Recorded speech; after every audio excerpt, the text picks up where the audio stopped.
Bom, vocês sabem que as bactérias são seres procariontes, né? Ou seja, são seres que têm aquela estrutura celular mais simples, né? Que apresenta, então, uma parede celular ao redor de uma membrana plasmática. A maioria das bactérias possui parede celular, né? A membrana plasmática delimita o compartimento interno, que é o citoplasma, e nesse citoplasma a gente encontra proteínas, ribossomos e material genético. O material genético, DNA, é uma molécula de DNA circular. Pode existir uma molécula de DNA circular adicional e pequena, que é chamada de plasmídio, ok? Que contém aí alguns genes, inclusive envolvidos com resistência de bactérias, tá legal? E além disso, o que é mais importante é de se lembrar que nessa estrutura dessa célula, a gente tem que não existe e não existem membranas internas, nem uma membrana que forma um núcleo. Então, essas células, elas não possuem núcleo, elas são anucleadas e o material genético fica disperso, ok? As bactérias, a gente lembra muito delas causarem doenças, mas nem sempre, gente, elas causam doenças. Na verdade, a maior parte das bactérias, a menor parte, perdão, não posso dizer isso. Uma pequena parte das espécies de bactérias são causadoras de doenças. As bactérias, na maioria, são muito importantes para a sobrevivência, inclusive, de nós, seres humanos, né? Então, elas são importantes para diversos processos que acontecem no ambiente e que acontecem no interior dos organismos vivos. Olhem aqui. Elas são seres decompositores, ou seja, participam da reciclagem de matéria orgânica. São também seres fotossintetizantes ou quimiosintetizantes, ou seja, seres autotróficos capazes de produzir alimento, ou seja, são produtores importantes nas teias alimentares, ok? Qual é uma bactéria importantíssima aí que faz a fotossíntese? As cianobactérias, antigamente chamadas de algas azuis. Associação com outros organismos. As bactérias, elas estão presentes dentro do nosso corpo, né?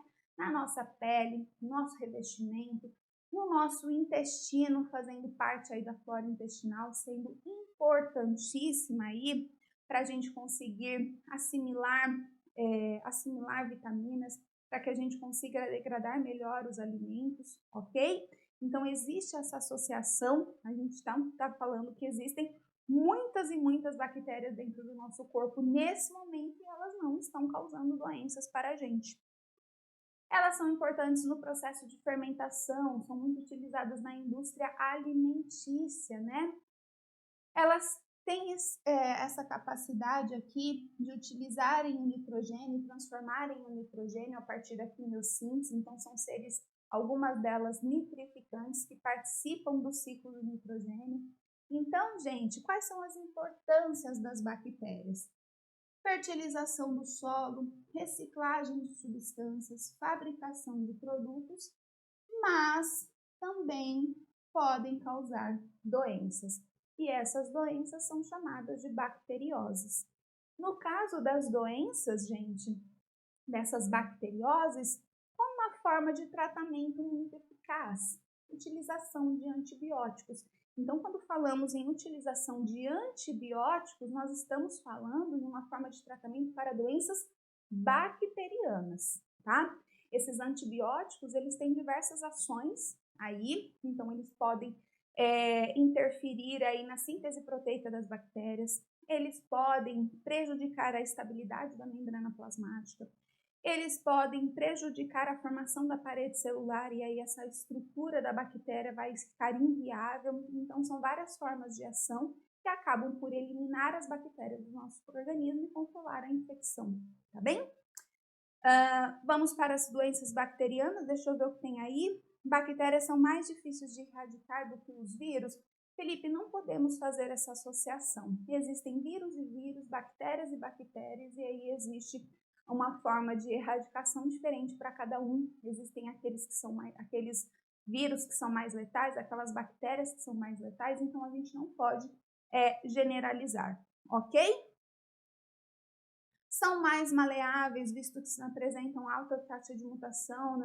O Aaron aí falou sobre os vírus, né, que os vírus têm alta capacidade de mutação, que eles são mais difíceis de serem controlados.